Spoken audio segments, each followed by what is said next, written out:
Good morning. I feel very honored to be here today with you this morning. So I want to thank you for inviting me. I want to thank the planning committee, friends from yesterday's pre-conference workshops for welcoming me, and old friends from AUCA also for welcoming me, as well as people that I have not met before but have met on Twitter, which is a real joy. As you heard in the introduction, I'm a liberal arts grad, and college is where I first learned to love to read, to value careful thought, to have confidence, to ask questions, and to own my own learning. And I put behind me, as much as any 18 to 22-year-old can, worries about what other people would think, worries that my peers would think I was ignorant, which I was, but to not be afraid to ask questions about things that I did not know, thinking someone else on the other side of the room may have the same question, and neither of us will know if no one asks. So I learned to ask questions. Connected to this, I also love the liberal arts because of the freedom to ask big questions. What is true about reality?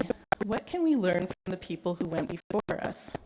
Who am I, and what is my place? What do I bring to this world?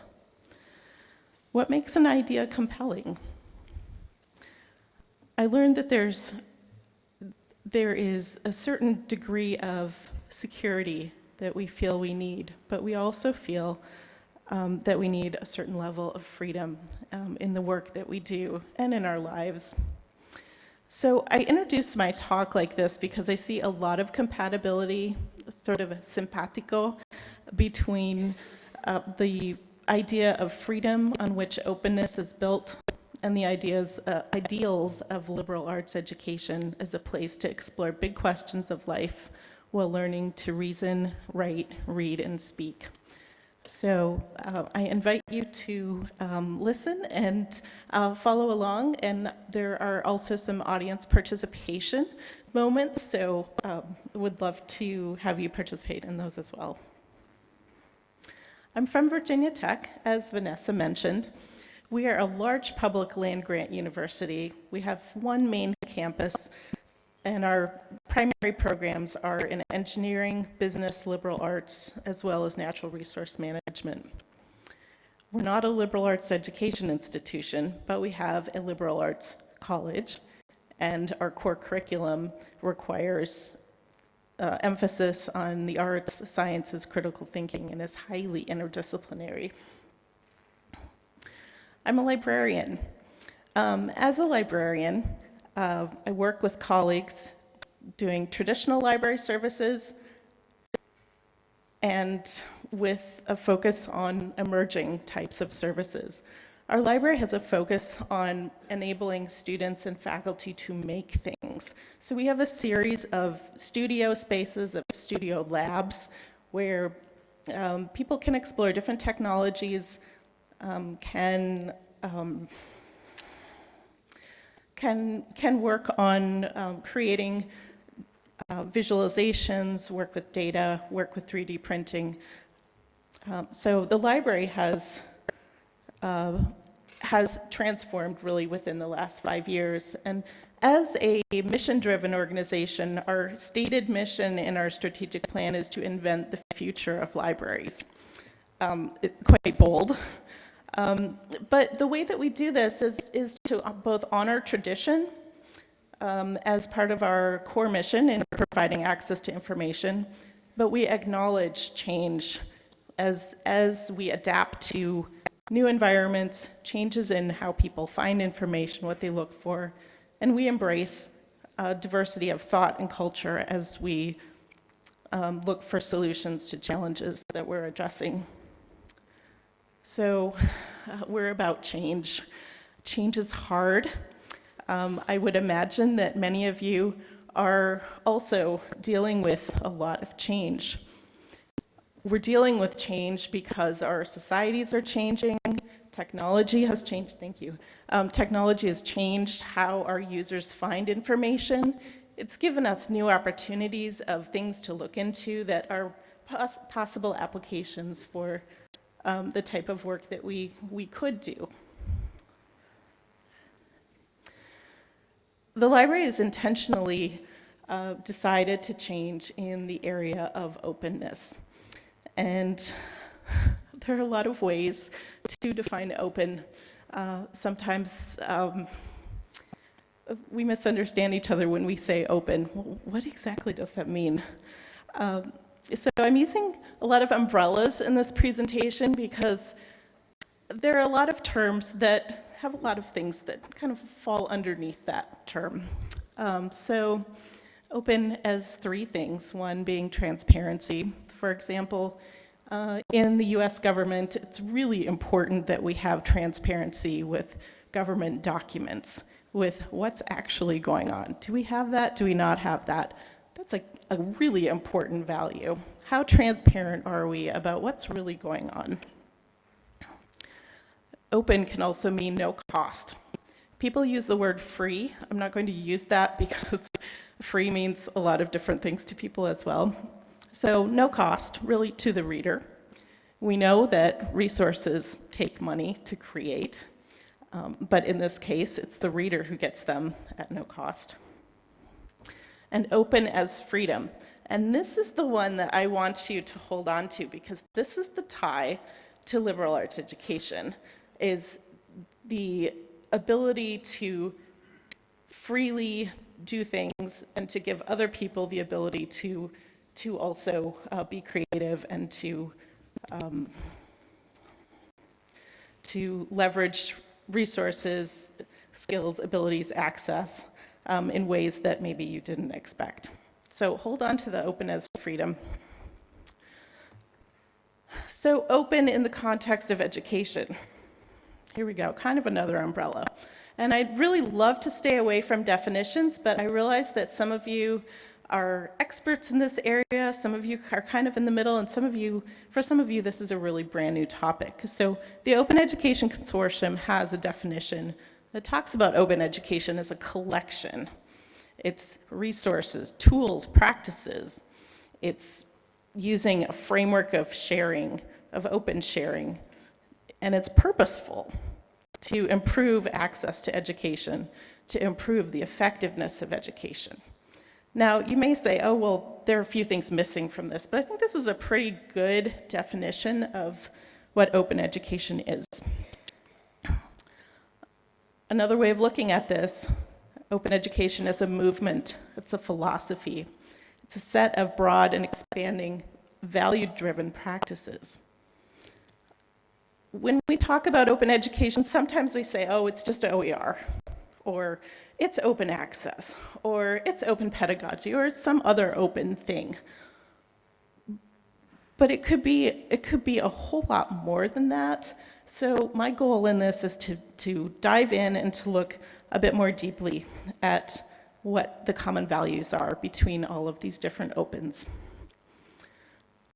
These come from a 2015 book written by Quill West and colleagues, Librarians as Open Education Advocates. And I was able to find this in my own struggle of trying to figure out what does open education really mean, because it means so many different things. So outward facing for the public good. It enables public goods as public institutions are intended to. It's inclusive.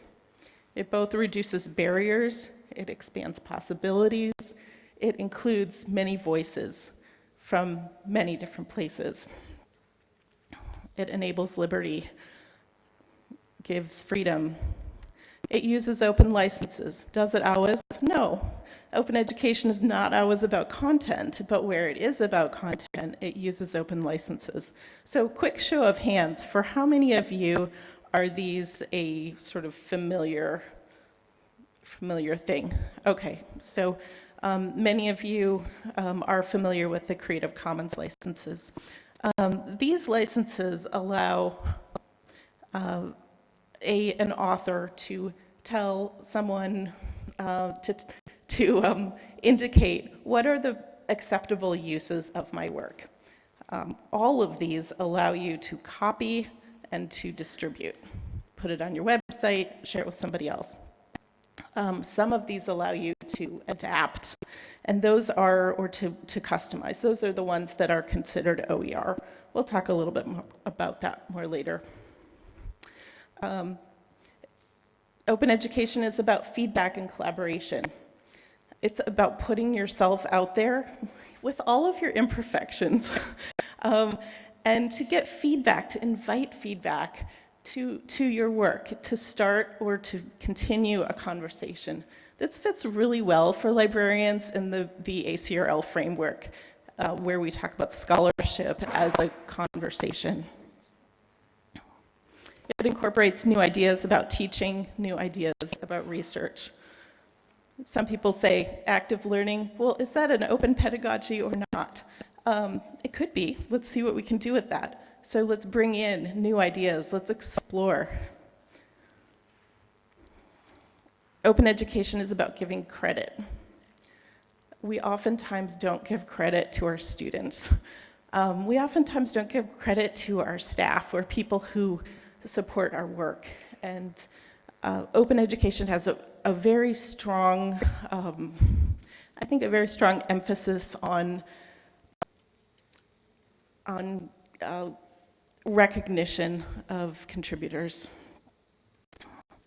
And finally, open education as a lever to do things.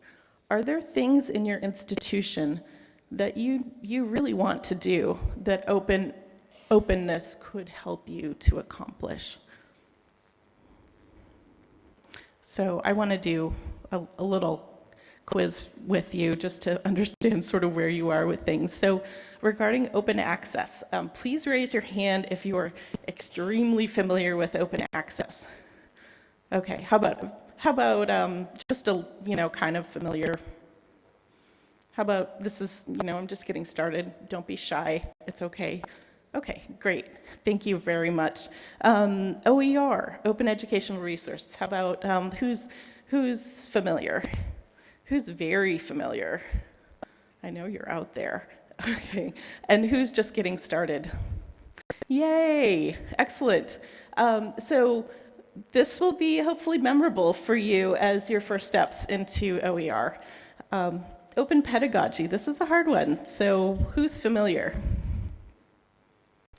Very familiar? Okay, and just getting started. Yeah. So we're all on a different learning curve, and I did this so that I know where you are and what you need. So I want to dive into these opens. And these are only 3. There are obviously a lot more opens, but we'll talk about open access, OER, and open pedagogy.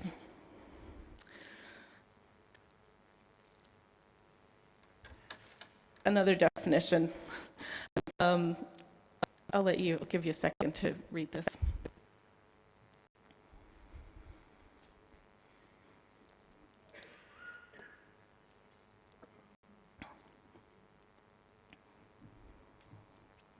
So you see that free, immediate online availability of research articles is key to this definition, that anyone can access them. But you also see that the rights to use these articles fully in the digital environment kind of implies that there's a little bit more than just being able to access.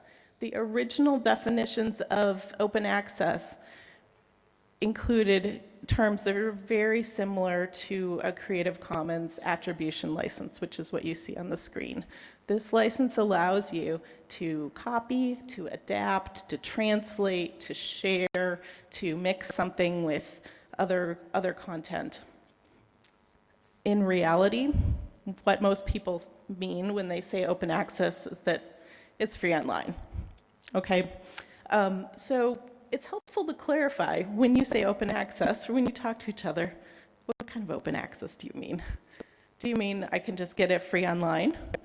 Do you mean I can do other things with this work? So where do you find these things? There's a directory, Directory of Open Access Journals.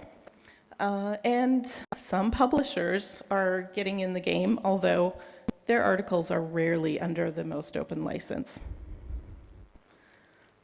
How do you get involved in this kind of thing? There are essentially 5 different paths. If you are an author, you will want to know what your rights are.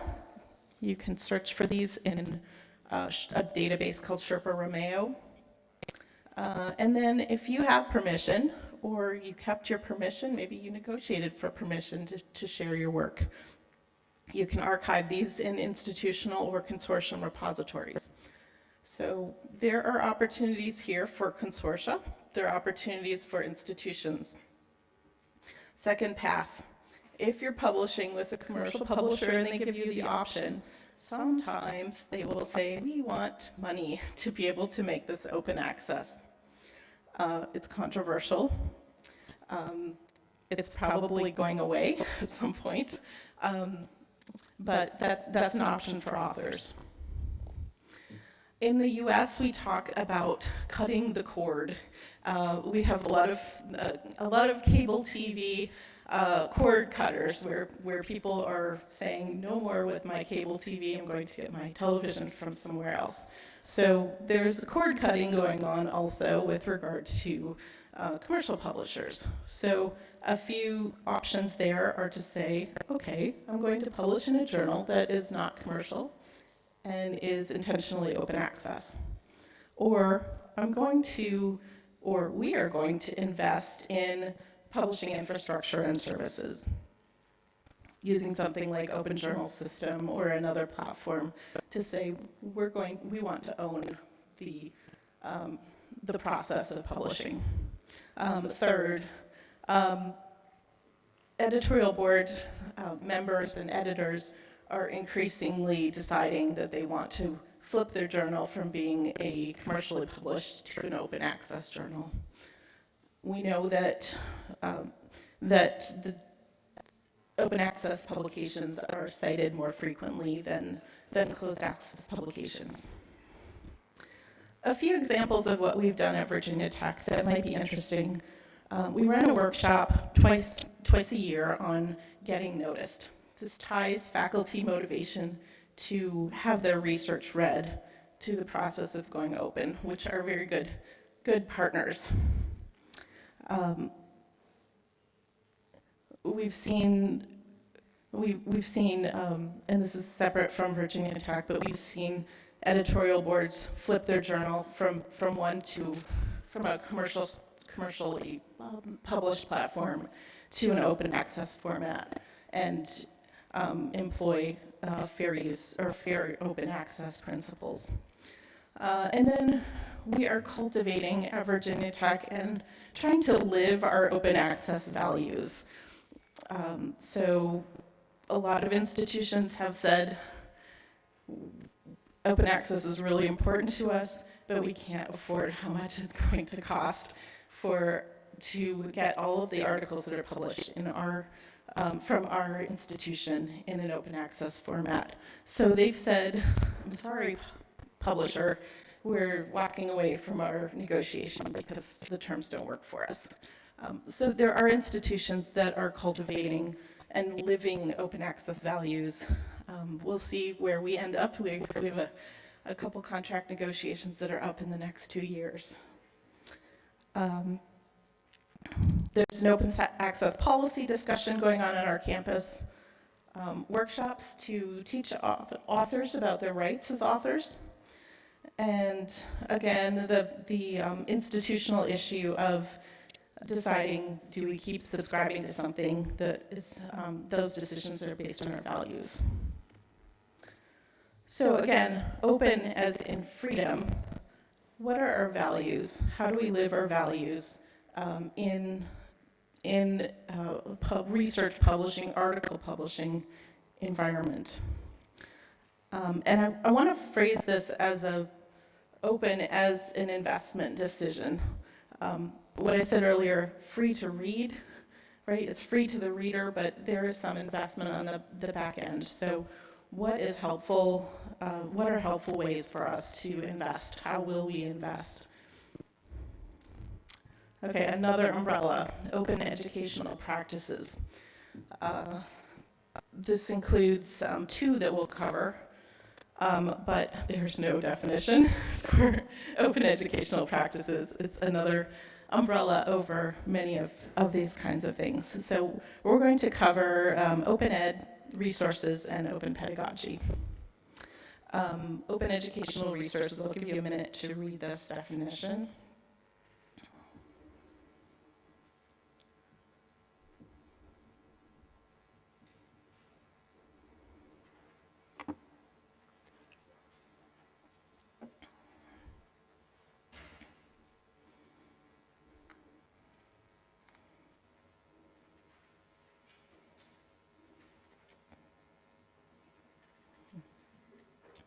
So what is special about OER is the terms of their license. Now that's kind of boring, but it's really important.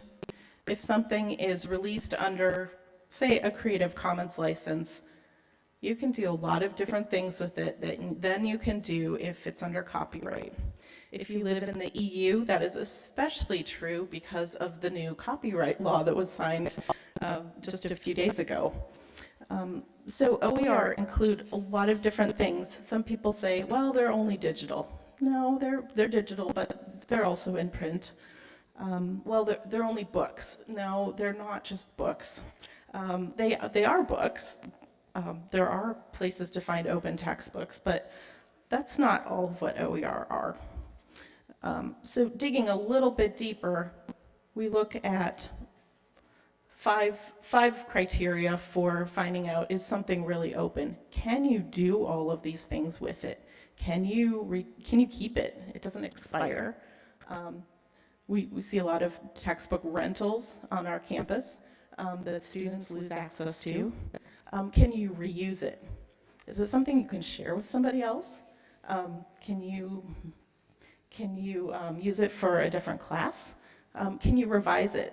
If you're a faculty member and something doesn't quite fit your course, or you want to create something new, or you want to make it easier for students to access lots of pieces of work from different places, being able to revise is really critical. Same with remix. Can you create something new out of something that already existed? And then can you share? OER is really predicated on people saying, you know, I made this great thing. I want to share it. I don't want to charge people money for it. I want to share it because it's more valuable for me to share than for me to try to get revenue off of. So they're built on the open licenses primarily, which include 4 different icons. The first one tells you, you must always tell us who this is by. Who made this? This is really important in scholarship, is to give other people credit for ideas that are not your own. The second one, NC, stands for non-commercial.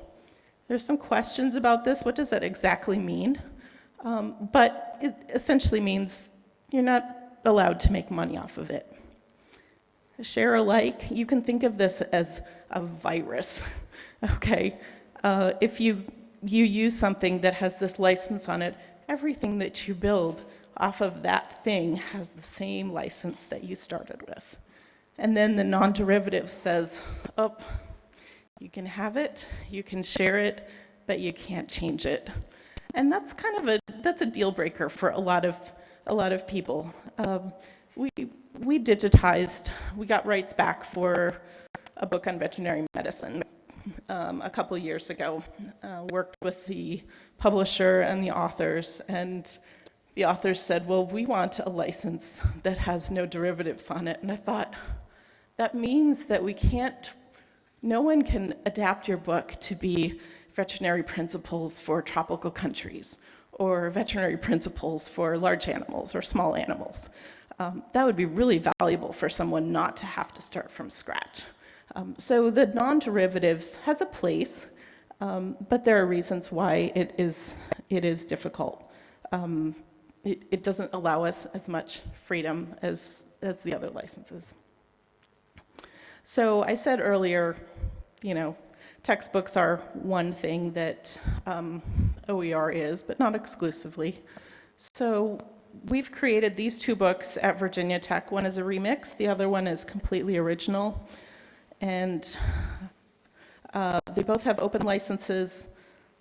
I'll talk a little bit more about these later. So from most open to least open, from top to bottom, you can see that there's a lot of variation in these licenses in terms of what is allowed, what can be adapted, what can be shared, what always requires that you give credit. And in the US anyway, do any of these eliminate fair use? And the answer is no. So these are in contrast to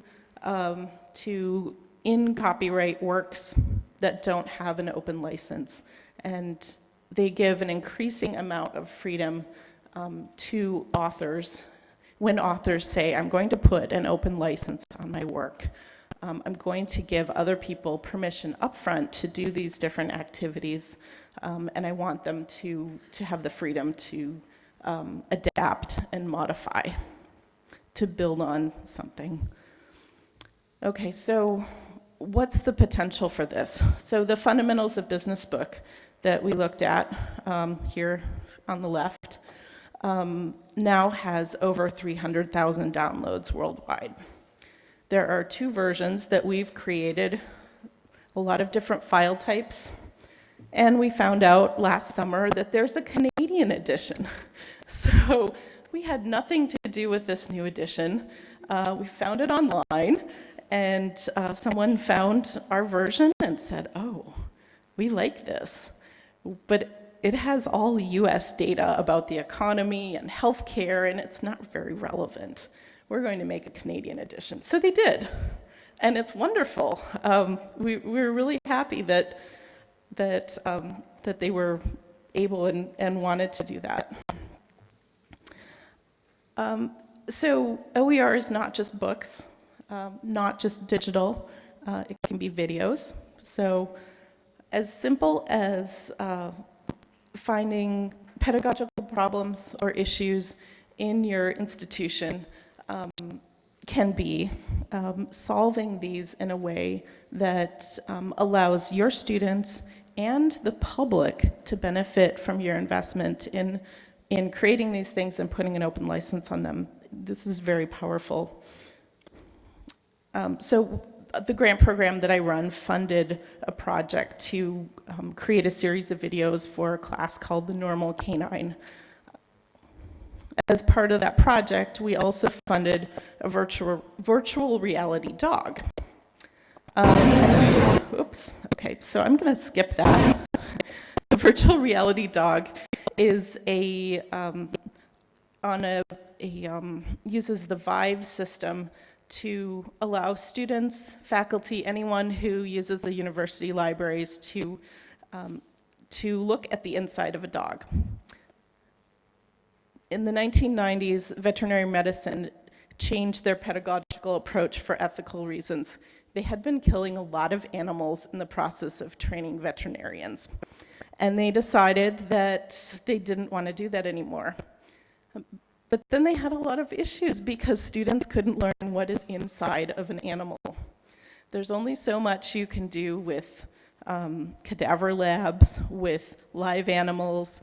How could you use some of the emerging technology to be able to see inside of an animal? So this tool allows them to rotate the dog, to take the bones off, to take the layers of organs off, and to actually go inside of the skull and inside of the heart, and inside of all the different organs. So we are releasing this as an open source project. You might say at this point, I'm one person. I can't do this.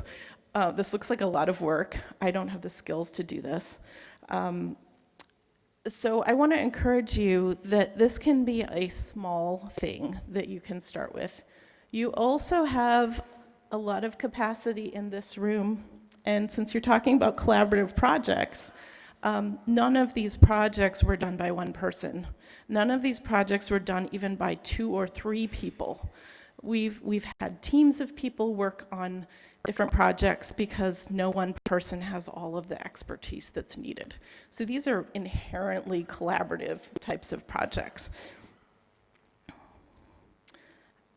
So thinking also as, oh, now I forgot how I was tying that in, but open as freedom in terms of sharing. Other ways that you can leverage OER in your classroom. Anyone can create and adapt and share if they can do these 4 things, if they know how to do these 4 things. These are basic digital literacy skills: understanding licenses, understanding basic things about copyright, basic technical skills. How do you extract content from a digital object that already exists? How do you create in a format that somebody else can use?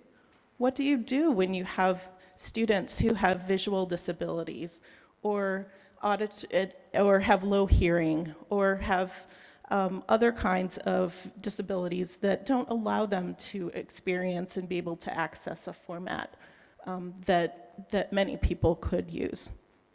Do students know how to attribute third-party works? Our students, my students anyway, are sharing everything, everybody's things, not just their own things. So attribution is not something that a lot of students know, but they really need to know this as they go into the workforce. This is a great benefit that can be given to students with regard to digital literacy. So I would just ask you, what is the potential here, given what you've seen so far?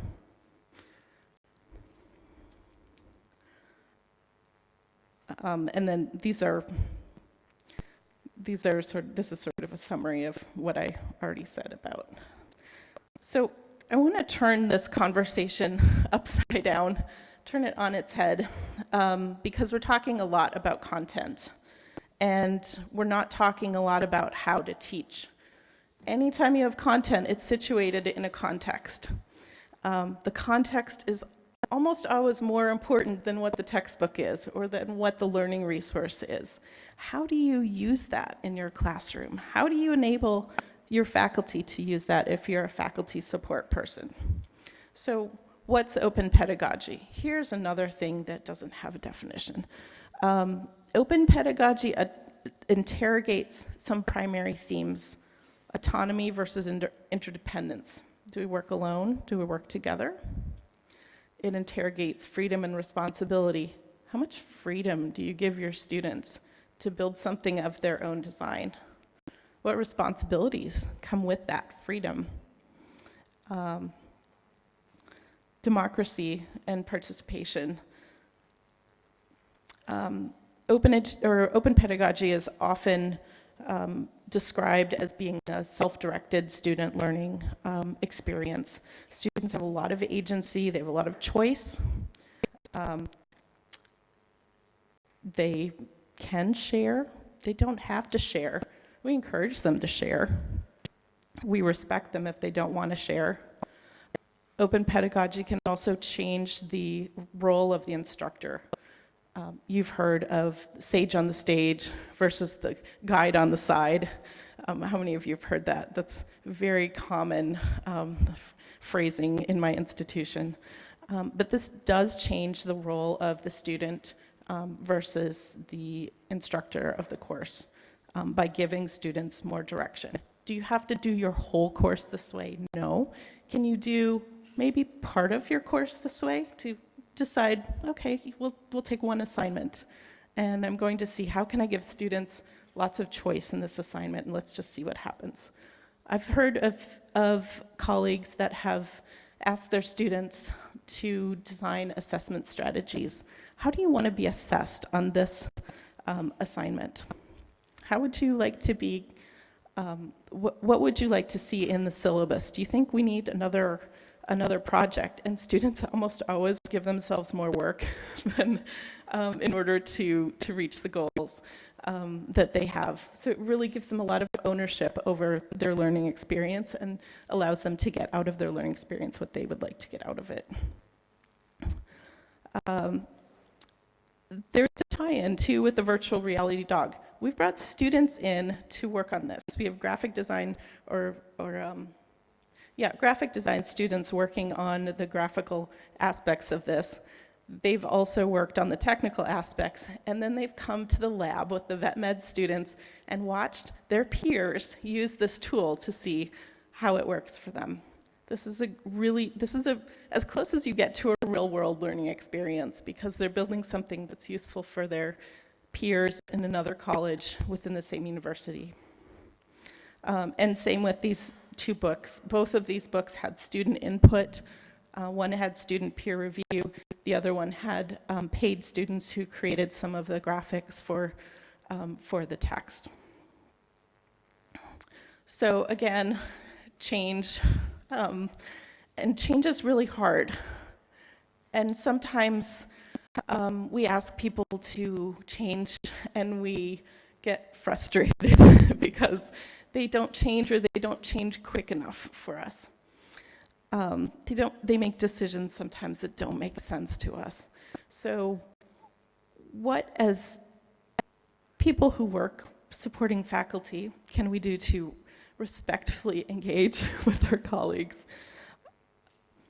I had to include a pyramid in here. I'm sorry, it's not a real one. My economics professor in undergraduate taught us that markets work and human behavior works because, and this is econ. Are there any econ professors here? No one? Okay, I'm sorry. That markets work because the information that people have is perfect, it's accurate.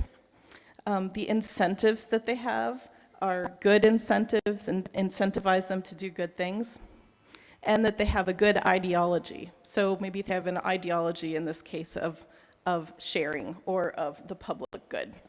So when you have these three things come together, people make good decisions. We don't often see that when we ourselves are hesitant, or when other people are hesitant to make changes, it's because maybe we don't have correct information, or there aren't rewards for the work that we want them to do, or the work that we want to do. Maybe we're not getting paid. Maybe we're being expected to work an extra 10 hours a week. Maybe we don't want to share, or we don't realize what the values are of sharing. So as you're thinking through, I think this is an interesting idea, but maybe I don't want to do this. Figure out where your objections are, and talk to each other. What are your questions? What do you need to be able to do this work? What kind of information do you need? What kind of questions do you have about how this works? Ideologically, is sharing comfortable? Is sharing good? Sharing's not always comfortable. So sometimes we don't know what information other people have and what incentives they're under. Perhaps they have a very heavy teaching load. Perhaps they have family things going on that preclude them from putting extra time or work into something. Perhaps they tried something like this before and they were very successful and they didn't get any recognition. So there are a lot of reasons why we don't move forward, or why others don't move forward in this type of work. So asking of yourself, of other people, what information, what incentives, what's the ideology? What is the way that this person thinks the world should be, whether or not they're acting on it? Is the public good something that's valuable to them? Is sharing valuable to them? Information professionals, librarians, this is right in your corner. What additional information, what correct information do people need? We have dreams about this sort of thing, right? Providing accurate information. What incentives, what pressures does someone feel? What kind of motivators do they feel? What incentives, what rewards, what pressures, hopefully positive, do we bring? What pressures could we relieve? And then what aspirations and values does this person want to act on, but they are not comfortable doing that? What can we encourage each other to act on? And then what kind of, which ones can we challenge with a different way of thinking? Many people are in a place where they love their subject material, their faculty, their staff, they're in administration because they at some point decided, I love my discipline, I like working with students, or I don't like working with students, I like administering things. But we get often stuck in our systems of promotion and tenure, and what do I do to be rewarded for my work? How can I keep my stable job afloat? So thinking differently about what do we do to change some of the systems that we live and work in? How can we do things differently? Are there different ways of thinking that would allow us to benefit many others with these kinds of approaches? So some practical contributions. It's really important to be empathetic to your audience. We don't often know what other people are going through. A lot of these 3 I's have implications for how you would design a program to support this kind of work. And then living your values. So the values that you have, to the degree possible, are important to model and to live. And that can be very inspiring to people as a way to show, oh, this is possible. So I encourage you to explore how you will use your freedom as administrators, as librarians, as technologists and faculty to expand the horizons for students and for other peers. And that's it. So thanks for your attention.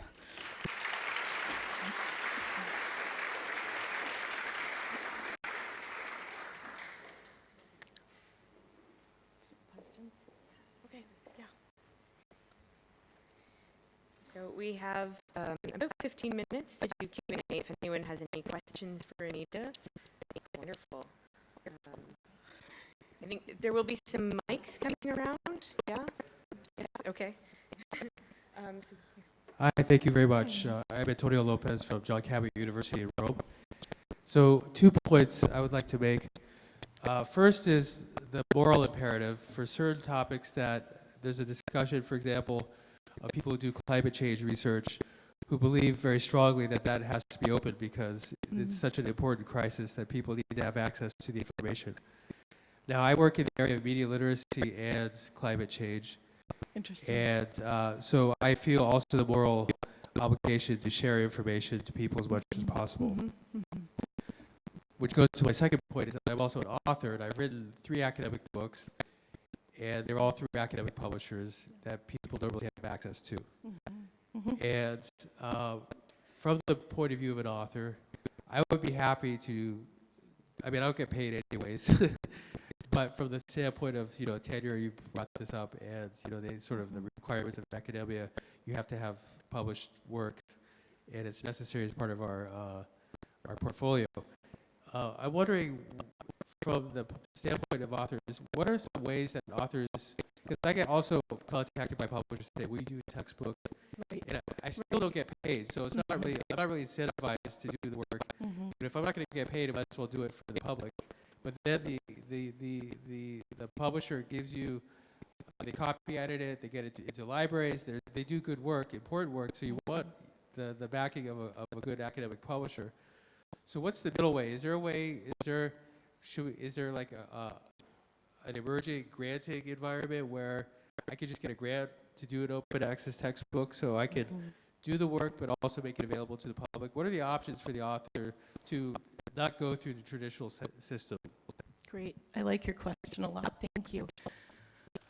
There's a movement in the US and Canada to support publishing of scholarly monographs as open access, so free online, sometimes with a license that allows adaptation, sometimes not, and also funding of creation of open textbooks and learning resources. The way I'm seeing a lot of funding come through is on the state level. States in the US are increasingly saying, let's pilot a grant program. The grant program that I run gives small amounts of money to faculty who meet the qualifications, but I think more importantly, we provide a lot of hand-holding and a lot of technical assistance, and I don't mean hand-holding in any derogatory way. Writing a book is a long process. It's not easy. So we try to provide a scaffold for faculty authors to create resources. We provide project management. That's part of my role. We provide a little bit of money. We will use copy editors, peer reviewers. We'll make sure that it's. We have a lot of discussions about who is this for? Who is your audience? What is the length of this? What are the expectations? So we want you as the author to drive the project, to tell us, okay, this is what my end goal is, and we will help you get there. So I'm seeing this could be an opportunity for a consortium pilot. I hate to suggest all of these things, but maybe I should. There's a consortium of Virginia libraries that has a brand new pilot program to create OER for courses. It's really a course redesign project, but people put in applications, they propose projects, and then the consortium supports their work. They're encouraged to partner with instructional designers or librarians on their campus. There is money involved. There is oversight involved. So there are some options. There are also some things going on with larger consortiums of universities, but a lot of it is people who are taking the initiative. And then there are a lot of people who say, I want to do this anyway. I am just going to go and write this, and that's okay, but the peer review is really important to have as a way to identify the scholarship quality. I hope that answers your question. Happy to talk more. There's an organization called the Library Publishing Forum that started probably 5 or 6 years ago that is very invested also in this area.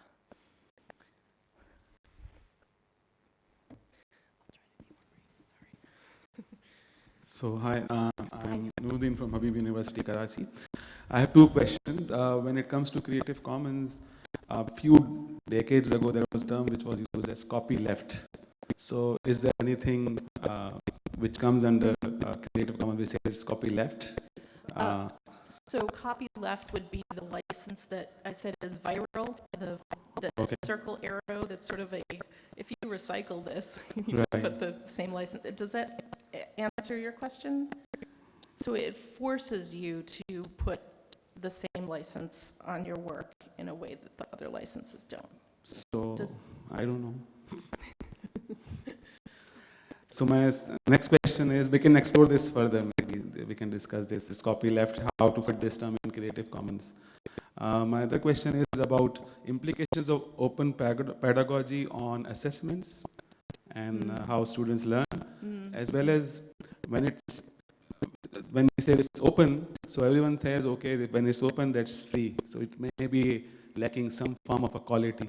So how when we encourage students to publish and share their things openly, how do we ensure quality of that? Okay, so I'm hearing 2 different additional questions. One being the question about open pedagogy and assessment, which I'm probably not qualified to answer. But using formative assessment, seeing how a student has progressed from the beginning to the end is a very high-end rigorous way of assessing. I think there's probably more work. You're not doing multiple choice exams. This is not something you can put in a computer, but you can see if your students are progressing in their abilities throughout the semester. That's a really good question for the other keynote, for Robin DeRosa. She'll be thrilled to talk to you about that. Maha could also talk to you, I'm sure, about that. Your other question was, quality, yeah. There is a sense in which we consider, if you didn't pay for something, that it's not worth anything. My dad is a businessman, and he would always say, well, there's no free lunch, right? If somebody's giving you free lunch, they want something. They want you to pay for your lunch somehow, or later.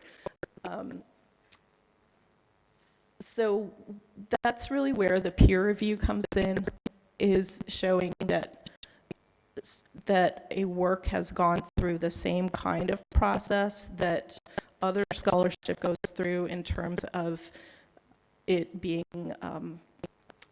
reviewed for rigor and excellence and accuracy, both for things like textbooks, for articles, for VR. We're doing an assessment study on the virtual reality dog. We don't know if students are going to learn more from using it. It's sort of an experiment. So you could say, well, it's cool, but does it work? We don't know yet. So finding and documenting and being really transparent about the ways that you have analyzed what you have created is really important. Okay.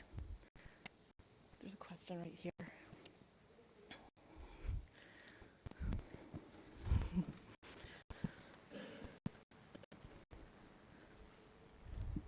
Thank you very much for the wonderful and very informative talk. I'm Liz Ankina, American University in Bulgaria.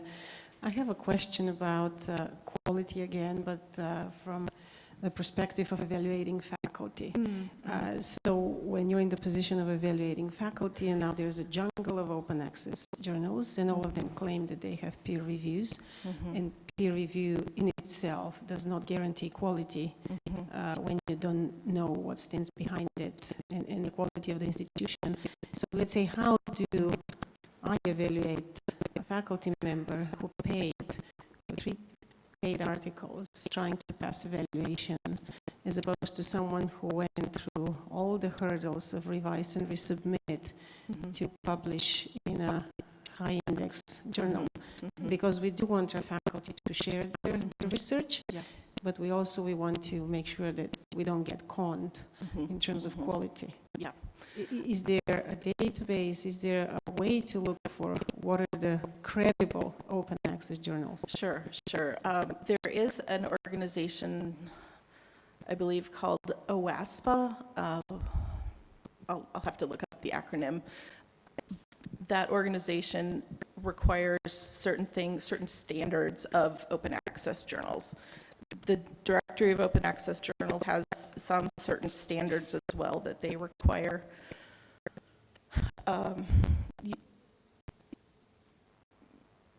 You only know as much as the publisher's telling you about what they did to get to that final product.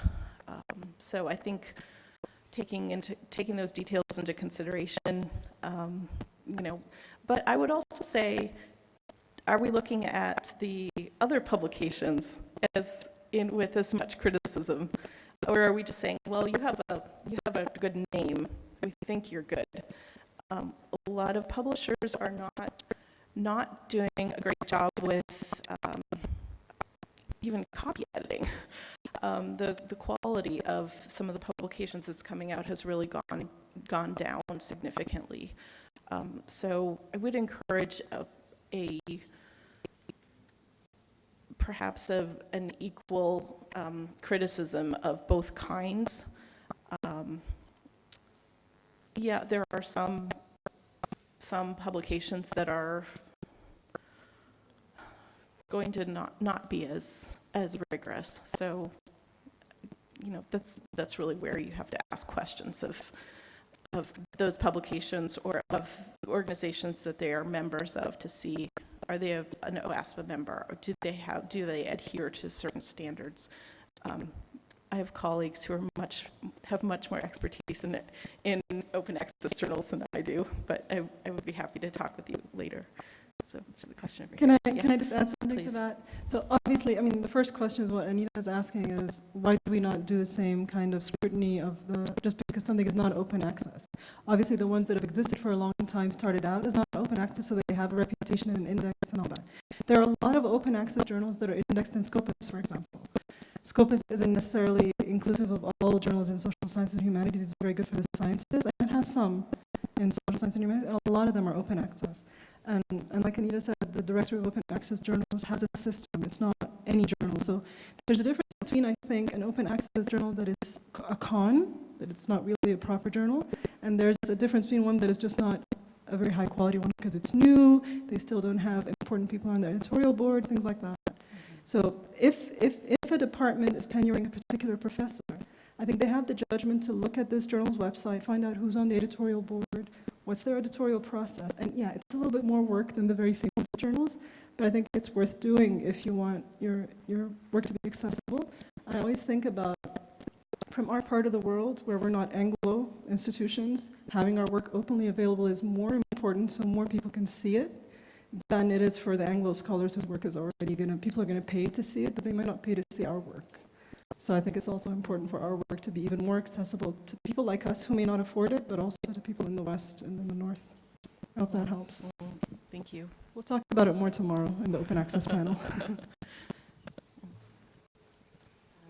We have one last question coming from one of our online viewers. Oh, great. Okay. Katerina is asking how administration of higher education institutions can support everything that you've described, and what's their kind of reason for doing this, or kind of incentive.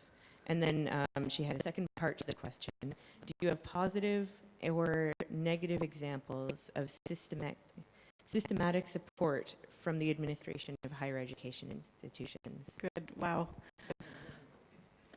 How and why should administrators support open access, OER, open pedagogy?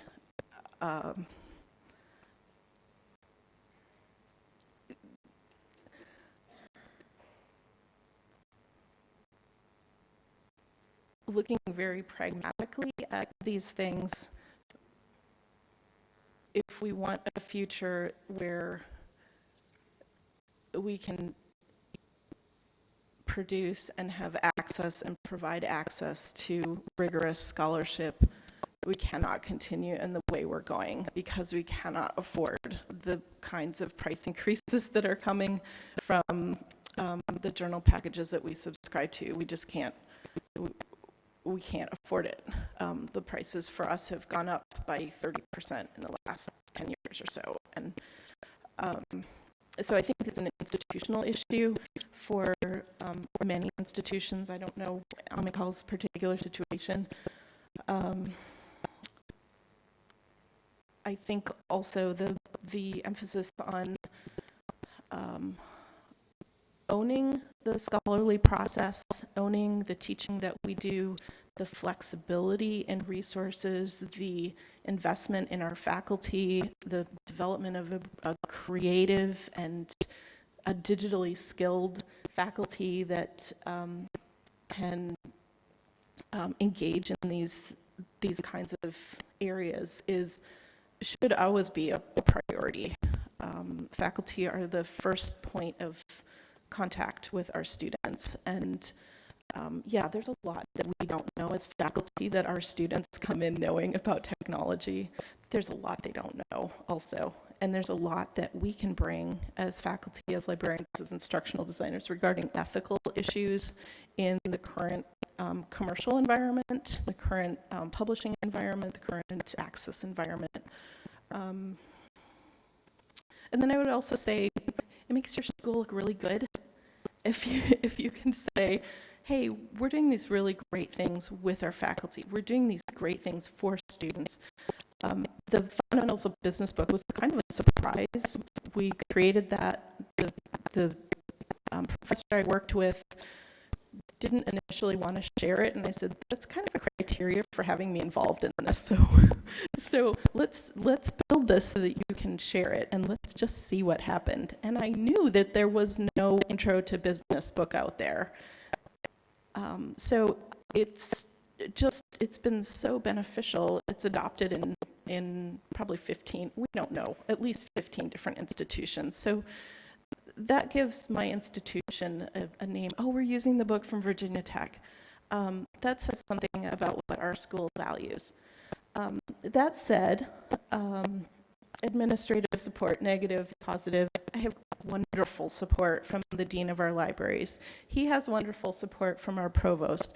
We also have a lot of other initiatives going on campus, and so the issue is, how do we make these kinds of initiatives a priority? I know that that's an issue for a lot of you. How do we make this type of work something that is championed at a high level, where people will feel very safe engaging in it? One of the questions I get a lot from faculty as well, does the university support this? And I say, well, yes, but you know, this is how the university has supported this, by putting funds into it, but the president doesn't talk about it, and our provost doesn't talk about it. And so how do we get some public statements that say, this is great, we like this is a way we want to go? We also don't want to remove faculty choice to publish the way that you want. We know some people are not interested in this. That is an academic freedom issue. And so we're very careful to say this is an option. Like you said, you often don't get paid for the work of writing. And you don't get paid for the work of writing journal articles, ever. So why not, right? Why not do this, and why not support faculty in creating these kinds of things, and provide technical infrastructure, provide some funding, provide the expertise that's needed to support this kind of work. So thank you. Thank you once again.